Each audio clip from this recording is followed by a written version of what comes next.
نماز بھولنے کا کفارہ۔ انس بن مالک رضی اللہ عنہ نبی کریم صلی اللہ علیہ وسلم سے روایت کرتے ہیں، آپ صلی اللہ علیہ وسلم نے فرمایا، جو شخص نماز بھول جائے تو اسے چاہیے کہ وہ یاد آتے ہی پڑھ لے۔ ہر شخص کی زندگی میں کوئی نہ کوئی ایسا موقع آ ہی جاتا ہے کہ وہ اور کام کرتے کرتے بالکل بھول جاتا ہے کہ مجھے نماز بھی پڑھنی تھی۔ شیطان اس کو خوب مشغول رکھتا ہے۔ فرمایا اس نماز کا اس کے علاوہ کوئی کفارہ نہیں۔ بعض لوگ کوئی مر جاتا ہے تو اس کے مرنے پر ہر نماز کے بدلے کوئی 2.5 کلو گیہوں وہ نمازوں کا فدیہ دینا شروع کر دیتے ہیں۔ نہیں، نماز کا کفارہ نماز ہی ہے، کچھ اور نہیں۔ استغفر اللہ۔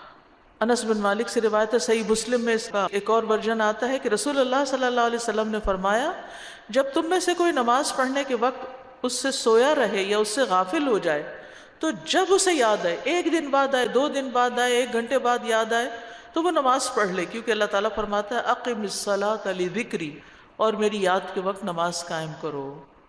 تو جو نماز بھول جائے یاد آنے پر صرف وہی نماز پڑھنا ہوگی۔ ابراہیم نخی کہتے ہیں جس شخص نے ایک نماز چھوڑ دی 20 سال تک اس کو یاد نہ آیا، تب بھی وہ صرف اسی ایک نماز کا اعادہ کرے گا۔ اگلی نماز کا وقت آ جائے تو ترتیب ملحوظ رکھیں، ترتیب ملحوظ رکھیں۔ مثلا عصر کی نماز چھوٹ گئی اور مغرب کا وقت آیا تو پہلے عصر پڑھے پھر مغرب پڑھے۔ جابر بن عبداللہ سے روایت ہے کہ عمر بن خطاب رضی اللہ عنہ غزوہ خندق کے دن سورج غروب ہونے کے بعد آئے اور وہ کفار قریش کو برا بھلا کہہ رہے تھے۔ کہنے لگے، اے اللہ کے رسول، سورج غروب ہونے کے قریب ہے اور میں نے عصر نہیں پڑھی۔ اس پر نبی صلی اللہ علیہ وسلم نے فرمایا، اللہ کی قسم میں نے بھی یہ نماز نہیں پڑھی۔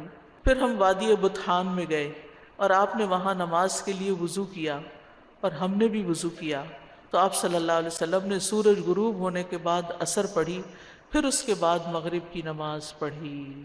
تو ترتیب ملحوظ رکھیں۔